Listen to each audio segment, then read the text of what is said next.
턱 밑이 뻐근하면서 귀까지 당기는 통증, 혹시 가볍게 넘기고 계신가요? 이 신호가 바로 우리 몸의 작은 공장, 침샘에서 보내는 경고일 수 있습니다. 침샘, 우리 몸의 숨은 보물창고. 우리가 음식을 먹을 때 가장 먼저 느끼는 것은 침입니다. 침은 단순히 입안을 적시는 물이 아닙니다. 소화를 돕고 입안을 청결하게 유지하며 세균으로부터 구강을 지키는 중요한 방어막입니다. 이 침을 만들어내는 기관이 바로 침샘입니다. 침샘은 크고 작은 기관들이 입 안과 턱 주변에 자리 잡고 있으며 하루 평균 1리터에서 많게는 1.5리터의 침을 분비합니다. 우리가 의식하지 못하는 사이에도 끊임없이 일하며 입안을 촉촉하게 적셔주는 고마운 기관이지요. 침샘의 주요 위치와 역할. 침샘은 크게 세 가지 주요 침샘과 수십 개의 작은 침샘으로 나눌 수 있습니다. 첫째, 귀 밑 세미하선. 귀 바로 앞, 턱 관절 옆에 자리한 큰 침샘으로 전체 침 분비량의 절반 이상을 담당합니다. 우리가 상상하는 것보다 훨씬 중요한 기관이지요. 둘째, 턱 밑 세막하선. 턱 아래 깊숙한 곳에 위치하여 음식을 씹을 때 부드럽게 삼킬 수 있도록 침을 분비합니다. 귀 밑 샘 다음으로 큰 역할을 하는 기관입니다. 셋째, 혀 밑 샘설하선. 혀 아래쪽에 자리하여 끈끈한 점액 성분의 침을 내보냅니다. 음식을 삼키기 쉽게 만들고 입안을 건조하지 않게 유지합니다. 이 외에도 작은 침샘 소타액선들이 입술, 볼 안쪽, 입천장 곳곳에 숨어 있어 끊임없이 침을 보충하고 있습니다. 침의 성분과 기능. 침은 대부분이 물로 이루어져 있지만 그 속에는 소화효소, 면역물질, 점액 성분이 포함되어 있습니다. 소화효소는 전분을 분해해 소화의 첫 단계를 시작합니다. 면역글로불린 같은 물질은 세균 성장을 억제해 충치와 잇몸 질환을 막아줍니다. 성분은 음식물을 부드럽게 해 삼키기 쉽게 하고 입안이 바싹 마르는 것을 방지합니다. 즉, 침샘은 단순히 침을 만드는 기관이 아니라 소화, 면역, 구강 건강을 동시에 책임지는 다기능 기관이라 할 수 있습니다. 침샘이 보내는 작은 신호. 우리가 평소에 침샘을 의식하지는 않지만 이 기관이 잠시라도 제 역할을 못하면 곧바로 불편을 느끼게 됩니다. 입이 마르고 음식 삼키기가 힘들어지고 침하면 구강 내 세균이 늘어나 잇몸 질환까지 이어질 수 있습니다. 또한 침샘은 신경과 혈관이 밀집된 부위와 가까이 있어 작은 문제에도 턱 밑 통증, 귀 통증, 얼굴 붓기 같은 신호가 나타날 수 있습니다. 특히 식사할 때 통증이 심해지면 단순한 피로가 아니라 침샘 질환의 초기 신호일 수 있습니다. 침샘 건강이 중요한 이유. 침샘 건강이 무너지면 단순히 입안의 문제가 아닙니다. 치아 손상 치매의 완충작용이 사라져 충치 발생률 증가, 소화장의 음식이 제대로 분해되지 않아 위에 부담 가중, 구강 감염 세균 억제력이 약해져 잇몸염증 구내염 발생, 영양 불균형 씹기와 삼키기가 힘들어지면서 음식 섭취 자체가 줄어든. 결국 침샘은 전신 건강과 직결되는 기관임에도 불구하고 우리는 거의 관리하지 않는 경우가 많습니다. 그렇다면 침샘에 이상이 생기면 어떤 증상이 가장 먼저 나타날까요? 턱 밑이 뻐근하다, 귀까지 욕심거린다. 이런 신호가 그냥 피곤해서가 아닐 수도 있습니다. 침샘 이상, 이렇게 드러납니다. 첫째, 식사할 때 심해지는 통증. 침샘의 가장 큰 역할은 음식을 먹을 때 침을 내보내는 것입니다. 그런데 침샘이 막혀 있거나 염증이 생기면 침이 제대로 나오지 못하고 내부 압력이 높아집니다. 이때 식사 중 침 분비가 늘어나면서 통증이 심해지지요. 특히 턱 밑이나 귀 밑이 뻐근하게 당기는 느낌은 침샘 문제에서 자주 나타나는 대표적인 신호입니다. 둘째, 반복되는 붓기. 턱 밑이나 귀 주변이 자꾸 부어오른다면 단순 피로가 아닐 수 있습니다. 침샘 내부에 작은 돌 침샘결석이 생기거나 염증으로 분비가 막히면 침이 고여 조직이 부어오르기 때문입니다. 이 붓기는 아침에는 덜하다가 식사하고 나면 다시 뚜렷하게 심해지는 특징을 보이기도 합니다. 셋째, 구강 건조와 침 분비 저하. 침샘이 제 기능을 하지 못하면 가장 먼저 입이 마릅니다. 침이 줄어들면 음식을 삼키기 힘들고 말할 때 혀가 자꾸 달라붙는 느낌이 들지요. 침하면 혀에 갈라진 자국이 생기고 구강 내 세균이 늘어나 구취입 냄새가 심해질 수도 있습니다.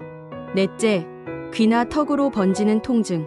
침샘은 귀, 턱 관절, 목 주변 신경과 연결돼 있습니다. 따라서 단순히 턱 밑만 아픈 게 아니라 귀 뒤나 턱까지 뻗치는 통증으로 느껴질 수 있습니다. 환자분들 중에는 치과 문제인 줄 알았다라고 착각하는 경우도 많습니다. 다섯째, 미열과 전신 피로감. 침샘의 염증이 심하면 단순한 통증을 넘어 미열이 동반되기도 합니다. 몸 전체가 피곤하고 무겁게 느껴지며 턱 밑이 빨갛게 달아오르면서 열감이 생기면 이는 이미 급성 염증 단계로 진행될 신호일 수 있습니다. 증상이 중요한가? 많은 분들이 턱 밑 통증이나 붓기를 단순 피로나 치과 문제로 착각합니다. 하지만 침샘 질환은 방치하면 염증이 악화되어 농양이 생기거나 심하면 균이 혈관을 타고 전신으로 퍼질 수도 있습니다.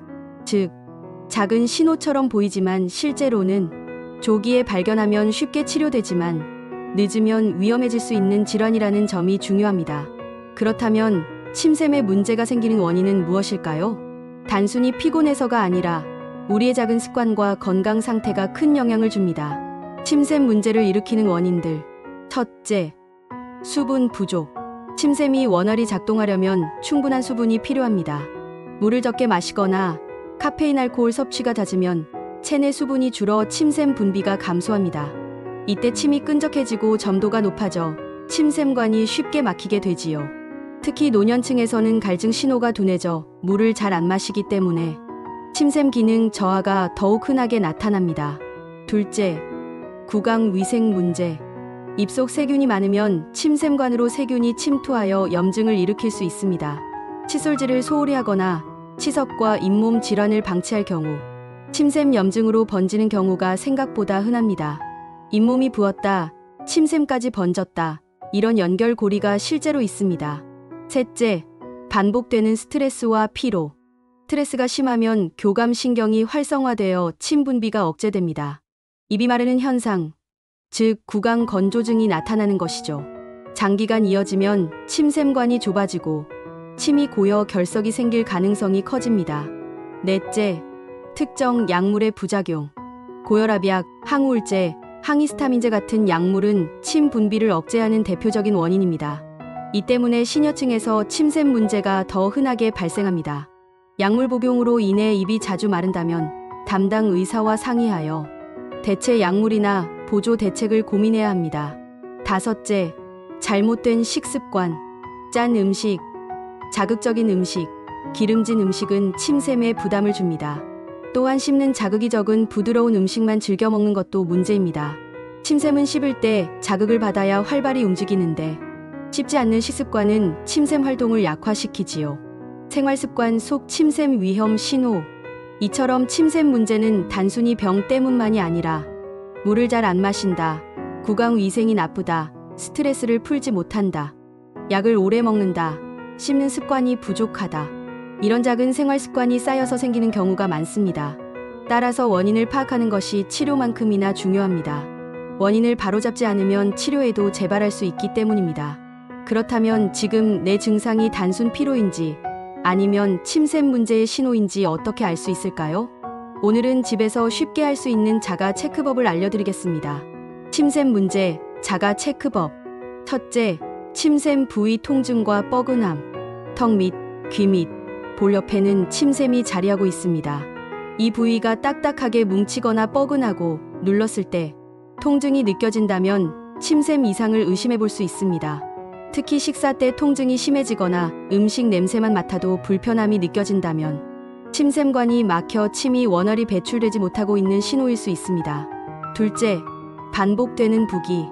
식사 전후로 턱 밑이나 귀 밑이 퉁퉁 부었다가 시간이 지나면 가라앉는 현상이 반복된다면 침샘관이 막혀 침이 고였다 빠지는 과정을 반복하는 것입니다.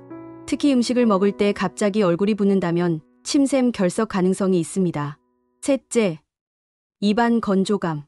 아무리 물을 마셔도 입이 자꾸 마른다면 단순 탈수보다 침샘 기능 저하를 의심해야 합니다. 침이 부족하면 혀가 바짝 마르거나 말할 때 발음이 뭉개지고 음식 삼키기가 불편해질 수 있습니다. 또한 입안이 자꾸 헐거나 구내염이 반복된다면 침 분비 저하로 인한 방어 기능 약화일 수 있습니다. 넷째, 구강 내 이물감과 입냄새. 침은 입속 세균을 씻어내는 역할을 합니다. 침샘 기능이 떨어지면 세균이 쉽게 번식해 만성 입냄새, 끈적한 침, 하얀 설태가 잘 생깁니다. 혀를 내밀었을 때 평소보다 하얗게 덮여 있다면 침샘 문제를 의심해 볼 수 있습니다. 다섯째, 귀와 턱 주변으로 퍼지는 통증. 침샘 문제는 단순히 침샘만 아픈 것이 아니라 귀 및 턱 관절, 목 앞쪽까지 방사통처럼 번져 나타나기도 합니다. 특히 씹을 때 귀 옆이 당기듯 아프다면 귀 자체가 아니라 침샘 문제일 가능성이 있습니다. 거울 앞에서 턱 및 귀 밑을 눌러보며 단단한 혹 같은 것이 만져지는지 확인해 보세요. 입이 쉽게 마르고 말을 오래 하면 발음이 꼬이거나 혀가 불편한지도 체크하세요. 식사 전후로 얼굴이 붓는 패턴이 있는지도 살펴보면 좋습니다. 이런 자가 체크만으로도 단순 구강 건조인지 아니면 의학적 치료가 필요한 침샘 문제인지 구분하는 데 큰 도움이 됩니다. 혹시 내 증상이 단순한 불편함을 넘어서 위험 신호일까 걱정되시나요? 오늘은 침샘 문제로 반드시 병원에 가야 하는 상황을 알려드리겠습니다. 병원 진료가 꼭 필요한 위험 신호. 첫째, 심한 부기와 통증이 갑자기 나타날 때. 식사 후 얼굴이 살짝 붓는 정도는 흔할 수 있습니다. 하지만 턱 밑이나 귀 밑이 갑자기 퉁퉁 붓고 열감과 함께 극심한 통증이 동반된다면 단순 결석이 아니라 급성 침샘염일 수 있습니다. 이 경우 방치하면 고름이 차거나 세균이 퍼져 심한 합병증을 일으킬 수 있으므로 즉시 진료가 필요합니다. 둘째, 열이 동반될 때. 침샘 문제로 발열이 함께 나타난다면 감염이 진행된 상태일 가능성이 큽니다. 특히 고열과 함께 턱 밑이 단단히 붓고 통증이 심하다면 항생제 치료나 배농 치료가 필요한 상황입니다. 셋째, 반복되는 붓기와 결석 의심. 한두 번 얼굴이 붓는 게 아니라 식사 때마다 얼굴이 붓고 가라앉는 패턴이 반복된다면 침샘관이 돌처럼 막힌 침샘 결석일 수 있습니다. 이 경우 초음파나 CT 검사로 확인 후 내시경을 통한 제거 시술이 필요할 수 있습니다. 넷째, 한쪽만 지속적으로 붓는 경우. 양쪽이 아닌 특정 한쪽만 계속 붓거나 덩어리가 만져진다면 단순 결석이 아니라 혹종양 가능성까지 배제할 수 없습니다. 특히 덩어리가 점점 커지거나 단단하게 느껴지면 반드시 병원 진료를 받아야 합니다. 다섯째, 삼키기 말하기 불편감이 심할 때. 침샘 문제로 인해 침 분비가 줄어들면 삼키기 힘듦, 발음, 불명확, 입안이 자주 허름 등의 증상이 나타납니다. 하지만 그 정도가 심하다면 단순 생활습관 교정으로는 해결되지 않으며 침샘 기능을 회복시키는 치료가 필요할 수 있습니다. 바로 이비인후과로. 턱 밑 귀 밑에 심한 붓기와 통증, 열과 발열이 동반될 때. 식사 때마다 반복적으로 붓는 현상, 한쪽만 단단히 붓거나 혹이 만져질 때. 삼키기, 발음, 구강 불편감이 심할 때. 이 5가지가 있다면 지체하지 말고 이비인후과 진료를 권장드립니다. 조기에 발견할수록 간단한 시술이나 약물 치료로 끝낼 수 있지만 방치하면 큰 합병증으로 이어질 수 있습니다.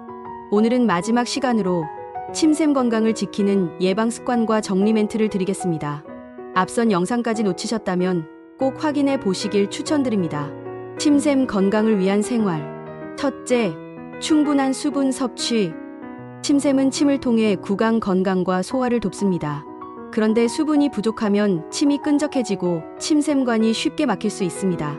따라서 하루 68잔 이상 물을 나누어 마시는 것이 기본입니다. 둘째, 침샘 자극하는 음식 챙기기. 레몬, 자몽 같은 신과일이나 무설탕 껌, 무가당 사탕 등은 침 분비를 촉진합니다. 특히 시녀층에서는 침 분비가 줄어 구강 건조가 심해지므로 이런 음식들을 활용해 자연스럽게 침샘을 자극하는 습관이 필요합니다. 셋째, 구강 청결 관리. 입안에 세균이 많으면 침샘 염증이 쉽게 발생할 수 있습니다.